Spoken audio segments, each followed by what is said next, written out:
बच्चों good morning. जैसा कि हम जानते हैं कि हम लोगों ने हिस्ट्री का चैप्टर खत्म कर लिया, हिस्ट्री नेशनलिज्म इन इंडिया, जो कि हमारे लगभग 23 या 24 वीडियोस में कंप्लीट हुआ।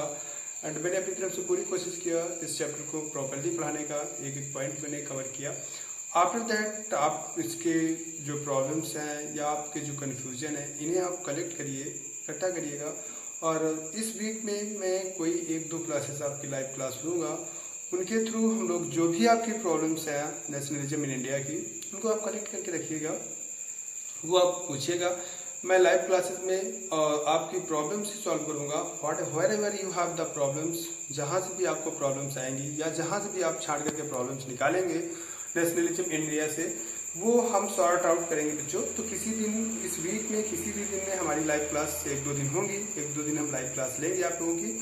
तो उस लाइव क्लास में हम लोग क्लियर करेंगे जो भी हमारे doubts of nationalism in India के होंगे।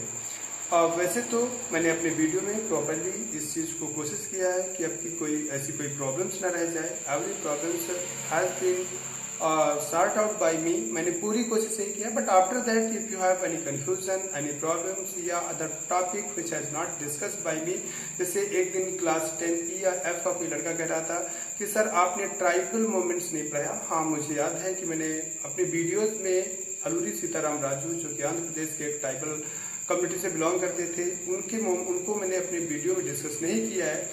तो ऐसे कुछ पॉइंट हो सकते हैं या ऐसी कुछ लाइन्स हो सकती हैं जो मुझसे छूट गई हों।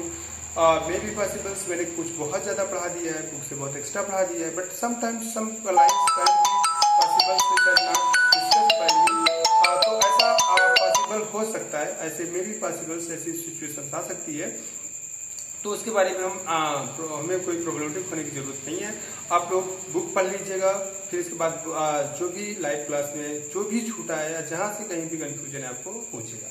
हम लोग जो ज्योग्राफी का एक नया चैप्टर स्टार्ट करने जा रहे हैं, वो चैप्टर है life line of Indian economy. बच्चों मैं आपको बता दूं, मैं इस चैप्टर को स्टार्ट करने के पीछे इसका रीजन ये है कि पूनम मैम ने कुछ क्लासेस में ज्योग्राफी के पढ़ा दिए हैं, तो हम लोग बेटा उल्टा आ जाते हैं। इससे क्या होगा कि कोई भी चैप्टर अभी डिस्कस नहीं मिलेगा, अभी सबके लिए फ्रेश चैप्टर मिलेगा, क्योंकि उन्होंने लास्ट का चैप्टर नहीं पढ़ाया। उन्होंने एग्रीकल्चर पढ़ाया है या some part of minerals and industries पढ़ाया है, तो वो उसकी चिंता बात नहीं है। हम उल्टा चले आएंगे, हम उधर से पढ़ते चले आएंगे, तो कोई नया चैप्टर नहीं है, सबके लिए नया चैप्टर होगा। इसके बाद जिनका पढ़ चुके होंगे उनका रिवीजन हो जाएगा, और जिनका नहीं पढ़ा होगा वो चैप्टर वो कंप्लीट हो जाएगा, उसको हम कवर कर लेंगे। तो आज से हम लोग बच्चों स्टार्ट करते हैं life line of Indian economy. Geography का एक इम्पॉर्टेंट चैप्टर है, मोस्टली क्वेश्चन पूछे जाते हैं इस चैप्टर से। तो क्या है life line of Indian economy, हम इस चैप्टर को पढ़ने के बारे में देखेंगे। तो बच्चों Indian life line of Indian economy, life lines of Indian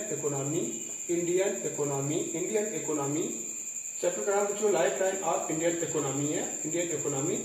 तो ये life line of Indian economy के बारे में अगर हम देखें तो life line of Indian economy क्या होती है बच्चों? किसी भी कंट्री की जो इकोनॉमी की मेन लाइफ लाइन होती है बेटा, उस कंट्री का ट्रांसपोर्टेशन होता है। किसी भी कंट्री की इकोनॉमी की जो लाइफ लाइन्स होती है, life line of economy, life line of economy, life lines of economy होता है बेटा, लाइफ लाइन्स ऑफ इकोनॉमी जो होगा किसी भी कंट्री की, वो बेटा उस कंट्री की ट्रांसपोर्टेशन सिस्टम्स होता है। उस किसी भी कंट्री का ट्रांसपोर्टेशन सिस्टम उस कंट्री की इकोनॉमी का बेटा लाइफ लाइन होती है। तो अब हम इंडियन ट्रांसपोर्टेशन के बारे में देखें कि इंडियन का ट्रांसपोर्टेशन बच्चों, इंडिया का ट्रांसपोर्टेशन किन किन means of mode of transportation है। तो इंडिया के ट्रांसपोर्टेशन, पहले हम ट्रांसपोर्ट को अगर डेफिनेशन करें, डिफाइन करें, what is transport? To carry out the material as well as the human being from one place to another place is known as a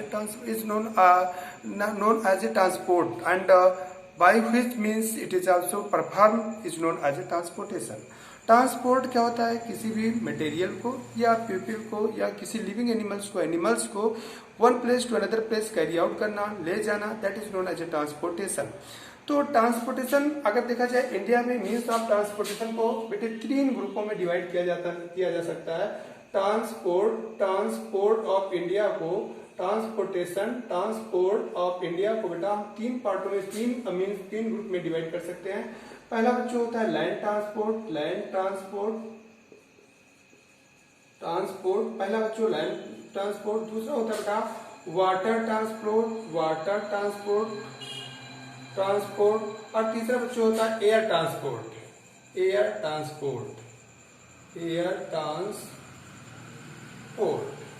ये तीन मीडियम ऑफ ट्रांसपोर्टेशन होता है बच्चों इंडिया में। इंडिया का basically not only India, her country के transportation को अगर हम क्लासिफाइड करना चाहें, क्लासिफाइड करें तो हम तीन ग्रुप में क्लासिफाइड करते हैं। एक बेटा लैंड ट्रांसपोर्टेशन होता है, दूसरा वाटर ट्रांसपोर्टेशन होता है, और तीसरा हमारा एयर ट्रांसपोर्टेशन होता है।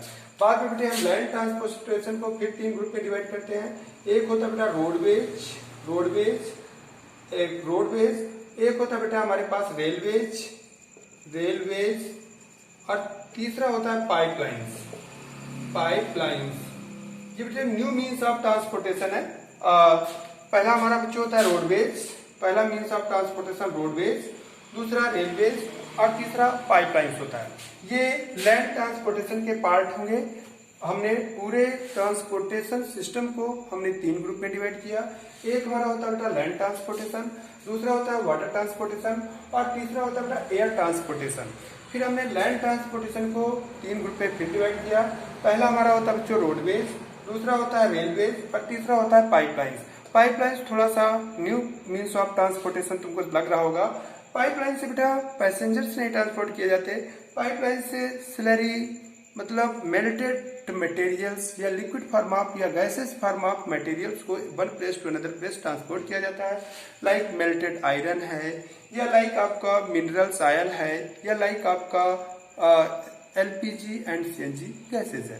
तो ये मीन्स ऑफ ट्रांसपोर्टेशन है। और इसके बाद बच्चों हमारे वाटर ट्रांसपोर्टेशन को बाद में हम दो ग्रुप में डिवाइड करते हैं।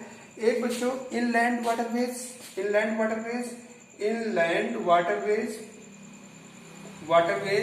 ये इनलैंड वाटरवेज क्या होता है बच्चों, जैसे नदियों में जो वाटरवेज चलाए जाते हैं उन्हें इनलैंड वाटरवेज कहते हैं।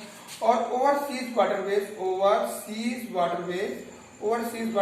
जो समुद्र में हमारे शिप वगैरह चलते हैं उसको हम ओवरसीज वाटरवेज कहते हैं। तो वाटरवेज को हम दो ग्रुप में डिवाइड करते हैं, एक इनलैंड वाटरवेज और एक होता है ओवरसीज वाटरवेज। और इसी तरीके से बच्चों एयरवेज को हम दो ग्रुप में डिवाइड करते हैं। एक होता है हमारा डोमेस्टिक एयरवेज, और एक होता है इंटरनेशनल एयरपोर्ट। तो बच्चों हम लोगों ने बेसिकली ट्रांसपोर्ट सिस्टम को, इंडियन ट्रांसपोर्टेशन सिस्टम को किसी भी कंट्री की इकोनॉमिक लाइफलाइन ऑफ इकोनॉमी को, किसी भी कंट्री की लाइफलाइन बचा, किसी भी कंट्री की इकोनॉमी की लाइफलाइन जो होती है वो उस कंट्री के ट्रांसपोर्ट सिस्टम को कहा जाता है। ट्रांसपोर्ट सिस्टम को क्यों लाइफलाइन कहा जाता है? Because they are very much important to carry out the material from one place to another place as well as the people of the material from one place to another place. For example economy of the country, some part of the economy of the country, यानी अगर आप लोगों ने development को पढ़ा होगा तो development में आपको पार्थोर सर ने पढ़ाया होगा कि डेवलपमेंट क्या होता है। तो डेवलपमेंट में सबसे ज्यादा इंपॉर्टेंट चीज हुआ करता है हमारा, मैंने बताया था कि हमारा पर कैपिटा इनकम और नेशनल इनकम और GNP, ये पढ़ा होगा आप लोगों ने, डोमेस्टिक GDP, GNP, ठीक है। तो GDP क्या होता है? GDP में पहले देखते हैं कि कितना पार्ट हमारा इंडस्ट्रियल सेक्टर से आता है। तो इंडस्ट्रियल सेक्टर के लिए बेटा ट्रांसपोर्टेशन बहुत ज्यादा इंपॉर्टेंट है, क्योंकि इंडस्ट्री से रॉ मटेरियल को उसके प्रोड्यूसिंग प्लेस से इंडस्ट्री तक लाना, इंडस्ट्री से रॉ मटेरियल को मैन्युफैक्चर मटेरियल को ट्रांसपोर्ट करना, या एग्रीकल्चर सेक्टर में भी ट्रांसपोर्टेशन बहुत ज्यादा इंपॉर्टेंट है। एवरी सेक्टर में बेटा ट्रांसपोर्ट एक बहुत इंपॉर्टेंट मीन्स ऑफ ट्रांसपोर्टेशन होता है, means of economic part of economy होता है। इस वजह से इसे life line of economy of any country कहा जा सकता है। इंडिया की भी life line of India economy वहाँ का ट्रांसपोर्टेशन सिस्टम है। इंडियन ट्रांसपोर्टेशन सिस्टम, या नॉट ओनली इंडियंस बट किसी भी कंट्री के ट्रांसपोर्टेशन सिस्टम को बच्चों हम तीन ग्रुप में डिवाइड करते हैं। एक लैंड ट्रांसपोर्टेशन, दूसरा वाटर ट्रांसपोर्टेशन, और तीसरा बच्चों एयरवेज ट्रांसपोर्टेशन। लैंड ट्रांसपोर्टेशन को हमने तीन पार्ट में फिर डिवाइड किया, एक रोडवेज होगा, एक रेलवेज होगा, और तीसरा पाइपलाइन होगा। वाटरवेज हमारा दो पार्ट में होगा, इनलैंड वाटरवेज होगा, ओवरसीज वाटरवेज। इनलैंड वाटरवेज जो हम नदियों में या झीलों में जो हमारे शिप चलते हैं उसको हम इनलैंड वाटरवेज कहते हैं। और इसके बारे में भी हम पढ़ेंगे कि इलाहाबाद से हल्दिया तक, इलाहाबाद में जब गंगा जी से यमुना जी आगे मिलती है तो वाटर का अमाउंट काफी बढ़ जाता है। और इस तरीके से इलाहाबाद से हल्दिया का NHNW1 यानी नेशनल वाटरवे नंबर 1 इंडिया का सबसे बड़ा इनलैंड वाटरवेज है। ये सब हम पढ़ेंगे आगे चल करके। और ये ओवरसीज वाटरवेज तो बच्चों समुद्र में जो हमारे शिप चलते हैं। और इसके बाद बच्चों हम लोगों का जो एयरवेज होता है, एयरवेज जो होता है उसको हम दो पार्ट में बांटते हैं, डोमेस्टिक एयरवेज, डोमेस्टिक एयरवेज क्या होता है बच्चों, डोमेस्टिक एयरवेज कहा जाता है बच्चों जो घरेलू उड़ानें होती हैं। जैसे हम कहें इलाहाबाद कहते हैं इंटरनेशनल एयरपोर्ट नहीं है, इलाहाबाद से बेटा हमें विदेशों की एयरपोर्ट मतलब एयरपोर्ट की ट्रांसपोर्ट की सिस्टम नहीं मिलेगी, क्योंकि बेटा ये एक डोमेस्टिक एयरपोर्ट है। यहाँ सिर्फ इंडिया के अंदर के ही प्लेन्स की हमें उड़ानें मिल सकती हैं, बाकी किसी और अदर कंट्रीज की नहीं।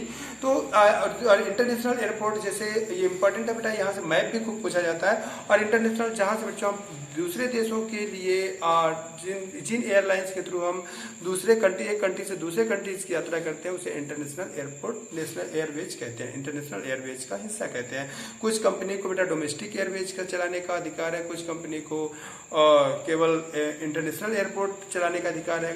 जो इंटरनेशनल एयरपोर्ट चलाने का अधिकार है बच्चों, उनके लिए कुछ रिक्वायर्ड चीज़ें होती हैं, इसके बारे में भी हम पढ़ेंगे। जैसे अभी आप लोगों ने माल्या जी की कहानी सुने होंगे। माल्या जी क्या बोले, वो तो इंडिया से भाग चुके हैं बहुत बड़ा पैसा का घोटाला करके, तो उनके बारे में हम पढ़ेंगे, क्योंकि उनके बारे में, उनकी कंपनी के बारे में पढ़ेंगे कि उनकी कंपनी कैसे लॉस में गई, एयरवेज कैसे लॉस में गई। तो उसके बारे में हम पढ़ाएंगे कि कैसे उन्होंने अपनी कंपनी को डोमेस्टिक से इंटरनेशनल बनाने के लिए कौन कौन सी टेक्नोलॉजी किया। तो बच्चों आज हम पढ़ रहे थे, तो हम सबसे पहले आज पर जो डिस्कस करेंगे वो बेटा रोडवेज के बारे में डिस्कस करेंगे। और रोडवेज के बारे में पढ़ेंगे। रोडवेज आज हमारा मेन टॉपिक होगा, जितना हो सकेगा उतना इस टॉपिक में आज हम कवर करेंगे कि रोडवेज के बारे में आज हम लोग पढ़ेंगे बच्चों। रोडवेज क्या होता है, तो देखो जो इम्पोर्टेंट क्वेश्चन आता है वो हमेशा कंपैरेटिव क्वेश्चन आता है। वो हमेशा जानते हो क्वेश्चन क्या आएगा, how roadways is better than railways, how roadways is better than railways, या how roadways is better than airways. तो बच्चों रोडवेज कैसे बाकी मीन्स ऑफ ट्रांसपोर्टेशन सिस्टम से बेटर है, ये ऐसा करके कंपेयर करके क्वेश्चन पूछता है। तो इसको आप ध्यान रखिएगा कि बेटे रोडवेज, पहली बात तो बेटा रोडवेज की कुछ प्रॉपर्टीज हैं। रोडवेज बेटे हर मीन्स ऑफ ट्रांसपोर्टेशन के कनेक्टेड लिंक होंगी। आपको बेटा शिप से भी जाना है तो भी रोडवेज आपको यूज करना है, आपको रेलवे से जाना है तो भी रोडवेज यूज करना है, और आपको एयरवेज जाना है तो भी रोडवेज आपको यूज करना है। आप एयरवेज से जाएंगे तो भी आप अपने घर से डायरेक्ट, आपके घर में एयरपोर्ट नहीं होगा, आप पहले रोडवेज यूज करेंगे और फिर आप क्या कहते हैं एयरपोर्ट पहुंचेंगे, फिर आप शिप प्लेन पकड़ेंगे। और आप रेलवेज भी जाएंगे तो स्टेशन आपके घर में नहीं होगा, आप पहले रोडवेज यूज करेंगे। तो रोडवेज एक तरीके से देखा जाए तो सारे मीन्स ऑफ ट्रांसपोर्टेशन की कनेक्टेड लिंक है। और रोडवेज बेटा देखा जाए तो ये बेटा door to door service provide करने वाला मीन्स ऑफ ट्रांसपोर्टेशन है।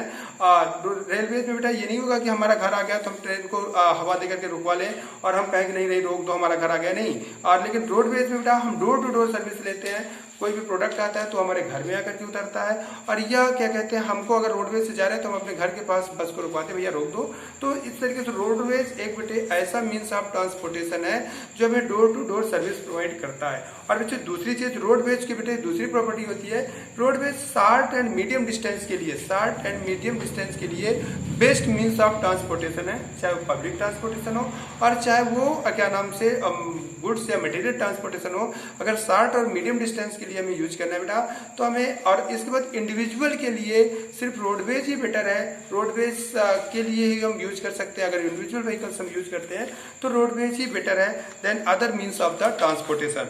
तो इस तरीके से बच्चों हम कुछ चीजें देखते हैं कि ये door to door service provide करती हैं। क्विक मीन्स ऑफ ट्रांसपोर्टेशन होता है, रेलवेज में ये फिक्स टाइम्स है, एयरवेज में फिक्स टाइम्स है कि हमें फिक्स टाइम पे ही हमें एयरपोर्ट मिलेगा, लेकिन ये क्विक मीन्स ऑफ ट्रांसपोर्टेशन मिलता है, थोड़ी तुरंत हमें मीन्स ऑफ ट्रांसपोर्टेशन मिल जाएगा। और इसके बाद बच्चों शॉर्ट एंड मीडियम डिस्टेंस के लिए ये बेस्ट मीन्स ऑफ ट्रांसपोर्टेशन होता है। तो इस तरीके से यू हैव टू 3 और 4 पॉइंट के थ्रू, अगर बड़ा क्वेश्चन है तो 5 या 6 पॉइंट के थ्रू आपको ये शो करना पड़ेगा कि roadways is better then other means of the transportation, और तब ये कंपैरेटिव क्वेश्चन आप बना पाएंगे कि आपका roadways is better means of the transportation. बच्चों हम रोडवेज को, रोड को अगर हम क्लासिफिकेशन करना चाहें तो रोडवेज को हम क्लासिफाइड करने के लिए हम बच्चों रोडवेज को 6 टाइप्स के रोड में डिवाइड करते हैं। रोडवेज, इंडियन रोडवेज को अगर देखा जाए बच्चों, इंडियन रोडवेज को देखा जाए बच्चों, तो इंडियन रोडवेज को हम 6 ग्रुप में डिवाइड करते हैं। सबसे पहले Indian roadways can be classified या इंडियन रोडवेज जो can be divided in 6 group. पहले आते हैं बेटा एक्सप्रेस हाईवे या super express highway and then national highway, super express highway. तो बच्चों सुपर एक्सप्रेस हाईवे में हम 3 रोड का स्पेशल डिस्कशन करते हैं। सुपर एक्सप्रेस हाईवे का अगर देखा जाए तो हम बच्चों 3 टाइप्स के रोड्स का बेटा एक्सप्लेनेशन करते हैं। जब हम सुपर एक्सप्रेस हाईवे की बात करते हैं तो सुपर एक्सप्रेस हाईवे में बेटा सबसे पहले आता है बेटे गोल्डन। देखो हम पहले बच्चों सुपर एक्सप्रेस हाईवे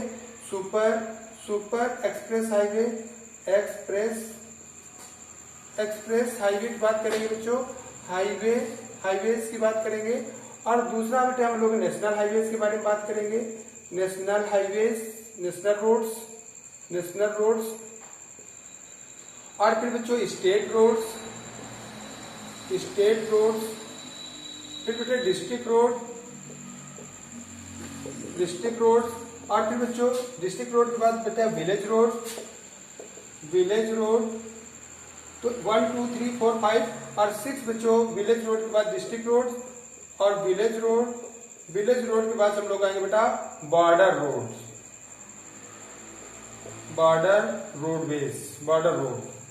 ये 6 टाइप के रोड के बच्चों हम क्लासिफिकेशन करेंगे। यहाँ पर इन 6 टाइप के रोडवेज के बारे में हम लोग डिस्कस करेंगे। इन 6 टाइप के रोडवेज को हम पढ़ेंगे। तो सबसे पहले बच्चों हम लोग गोल्डन क्वाड्रिलेटरल सुपर हाईवेज के बारे में डिस्कशन करते हैं कि गोल्डन क्वाड्रिलेटरल सुपर हाईवेज क्या है बच्चों। तो बच्चों एक बहुत बड़ा मेगा प्रोजेक्ट ड्रीम बनाया गया बच्चों अटल बिहारी वाजपेयी की सरकार के थ्रू 1999 में इस पर वर्क स्टार्ट किया गया।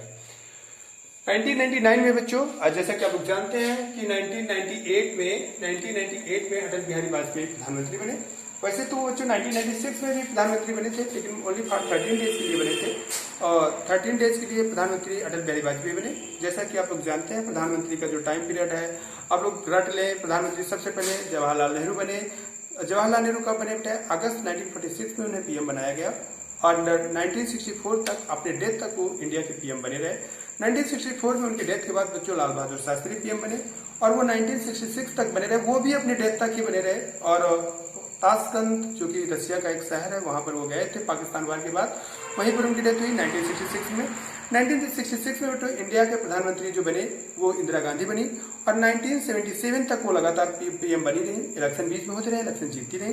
लेकिन 1976 में बच्चों उन्होंने 3 साल इमरजेंसी लगाया। 1975 जून 1975 में उन्होंने इमरजेंसी लगाया। वो टाइम छोड़ दिया जाए तो वो चुनाव जीत के बनती रही। 1978 में बेटा इलेक्शन में पहली बार कांग्रेस बाहर हुई और बच्चों जनता पार्टी की सरकार बनी और मिस्टर मोरारजी देसाई प्रधानमंत्री बने। लगभग 1 साल तक वो पीएम रहे 1978-79 तक।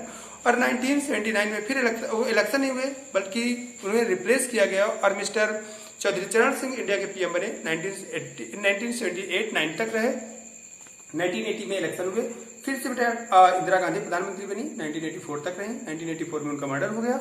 1984 में राजीव गांधी बने। 1989 तक रहे। 1989 में उन्हें बोफोर्स तोपकांड की बदनामी देखनी पड़ी और जिसकी वजह से वो चुनाव हार गए। बीपी सिंह प्रधानमंत्री बने। 1989 से 1990 तक रहे। 1990 में 11 महीने तक पीएम रहे। 11 महीने के बाद बेटे वो पीएम हटे तो चंद्रशेखर बने। 1991 तक रहे। 1991 में फिर इलेक्शन कंडक्ट हुए जिस इलेक्शन में कांग्रेस चुनाव जीती और पीवी नरसिम्हा राव पीएम बने। 1996 तक रहे। 1996 में अटल बिहारी वाजपेयी प्रधानमंत्री 13 दिन के लिए बने, लेकिन मेजोरिटी प्रूव नहीं कर पाए जिसकी वजह से उन्हें रिजाइन कर देना पड़ा। फिर 1996 में बच्चों एच.डी. देवगौड़ा प्रधानमंत्री बने 1 साल के लिए। फिर 1997 में एच.डी. देवगौड़ा को हटा करके मिस्टर इंद्र कुमार गुजराल को इंडिया का पीएम बनाया गया और वो 1998 तक रहे। 1998 में फिर मिड टर्म इलेक्शन हुए और फिर बच्चों प्रधानमंत्री बने मिस्टर अटल बिहारी वाजपेयी 1998 से लेकर के 1999 तक। 1999 में फिर इलेक्शन हुए, जयललिता ने सपोर्ट खींचा, फिर अटल बिहारी वाजपेयी प्रधानमंत्री बने और 1999 से 2004 तक वो इंडिया के पीएम रहे। तो 1999 में जब वो सेकंड टाइम पीएम बने बच्चों इलेक्शन के बाद, तो उन्होंने एक इमेजिनेशन किया कि हम क्यों ना अपने कंट्री को एक अच्छी रोडवेज दिया जाए और उसके लिए उन्होंने इंडिया का सबसे बड़ा रोडवेज का सबसे बड़ा प्रोजेक्ट प्लान किया और वो प्रोजेक्ट प्लान हुआ कि इंडिया के 4 मेट्रोपॉलिटन सिटीज दिल्ली, कोलकाता, चेन्नई और मुंबई को जोड़ते हुए कोलकाता से चेन्नई, चेन्नई से दिल्ली, मुंबई, कोलकाता, कोलकाता से चेन्नई, चेन्नई से मुंबई बच्चों, और मुंबई से दिल्ली, दिल्ली से फिर कोलकाता। ये 4 रोड को ये 4 मेन मेट्रोपॉलिटन सिटीज को जोड़ते हुए उन्होंने golden quadrilateral super express highway का प्रोजेक्ट पर विचार विमर्श करना स्टार्ट किया 1999 में। 1999 में बच्चों अटल बिहारी वाजपेयी ने कहा कि हम इंडिया को एक better means of roadways provide करने के लिए, एक better means of transport provide करने के लिए अगर हम इन 4 मेन शहरों को जोड़ते हुए एक गोल्डन क्वाड्रिलेटरल सुपर हाईवे बनाएं तो हम अपने ट्रांसपोर्टेशन सिस्टम को इफेक्टिव, रोड ट्रांसपोर्टेशन सिस्टम को और इफेक्टिव बना सकते हैं। और इस तरीके से उन्होंने 1999 में ये प्लान किया और उन्होंने कोलकाता से मुंबई और कोलकाता से चेन्नई, चेन्नई से मुंबई और मुंबई से दिल्ली और दिल्ली से बच्चों कोलकाता फिर से जोड़ते हुए ये रोडवेज बनाया बेटे। इस पर प्लान किया और इसकी स्टार्टिंग प्लानिंग ये हुई, इनका स्टार्टिंग टारगेट ये रखा गया कि इस प्रोजेक्ट को हम 12 इयर्स में अप्रॉक्स कंप्लीट कर लेंगे। 1999 में ये प्लान किया गया कि इस प्रोजेक्ट को हमें 12 ईयर में कंप्लीट कर लेना है। लेकिन बच्चों इस पर वर्क सिस्टम जो स्टार्ट हुआ, वर्क ये तो प्लानिंग थी और प्लानिंग के बाद जो वर्कआउट स्टार्ट हुआ इसमें बच्चों 2001 से वर्कआउट स्टार्ट हुआ इंडिया के सबसे बड़े मेगा प्रोजेक्ट रोडवेज का और वर्ल्ड के 5th largest mega project roadways. ये बच्चों जो गोल्डन क्वाड्रिलेटरल सुपर हाईवे है प्रेजेंट टाइम पे ये वर्ल्ड का 5th largest mega super highway roadways है लेंथ के बेस पे। तो बच्चों ये इस पर वर्क करना स्टार्ट हुआ बच्चों। लेकिन इस पर 12 इयर्स का टारगेट रखा गया कि विद इन 12 इयर्स में हम इस रोडवेज, इस मेगा रोडवेज को, गोल्डन क्वाड्रिलेटरल सुपर हाईवे को कंप्लीट कर लेंगे। तो 12 इयर्स का टाइम इस पे बेटा फिक्स किया गया कि विद इन 12 इयर्स तक हमें इसे कंप्लीट करना है। और ये बच्चों देखो तुम्हारे लेवल का जब क्वेश्चन पूछेगा, तुम्हारे लेवल का क्वेश्चन पूछेगा तो पूछेगा कि 4 मेन शहर कौन कौन से जोड़ता है। जबकि बच्चों जब इसी को सिविल या IAS PCS का लेवल का क्वेश्चन बनाता है तो छोटे छोटे शहर दे देगा, क्योंकि बेटे ये छोटे बड़े 70 शहरों से मिलकर के पास आउट होता है हमारे गोल्डन क्वाड्रिलेटरल सुपर हाईवे। ये मतलब शहर के नाम पे इंडिया के 70 सिटीज से पास आउट होता है। तो जब बेटा IAS PCS का क्वेश्चन पूछेगा तो छोटे छोटे शहर देगा और कहेगा इनमें से किससे होकर के हमारा गोल्डन क्वाड्रिलेटरल सुपर हाईवे नहीं पास आउट होता। किसी 4 से पास आउट कराएगा और किसी 1 से पास आउट नहीं कराएगा और कहेगा इनमें से किससे पास आउट नहीं होता। तो ये वेरी इंपॉर्टेंट क्वेश्चन बनते हैं। तो तुम्हारे लेवल का भी इस पर क्वेश्चन बनेगा, तुम्हारे लेवल का पूछेगा तो दिल्ली, मुंबई, कोलकाता, चेन्नई पूछ लेगा। और छोटे लेवल, बड़े लेवल का जब क्वेश्चन पूछेगा तो छोटे शहरों के बारे में पूछ लेगा। तो इट वेरी डिफिकल्ट बिकम हो जाता है कि 70 शहरों के नाम रटना कि इन शहरों से होकर के हमारा golden quadrilateral super highway pass out होता है। तो बच्चों golden quadrilateral super highway India का सबसे बड़ा मेगा प्रोजेक्ट हाईवे है। और ये मैं आपको बता दूं बेटा कि golden quadrilateral super highway India के 12 स्टेट से पास आउट होता है। ठीक है बच्चों, ये 12 स्टेट से पास आउट होते हुए बनाया गया गोल्डन क्वाड्रिलेटरल है। और लगभग 70 शहरों, बड़े शहरों से 70 मीडियम या बड़े शहरों से 70 शहरों से बेटा ये पास आउट होता है। और जिनमें से आपका दिल्ली, मुंबई, चेन्नई,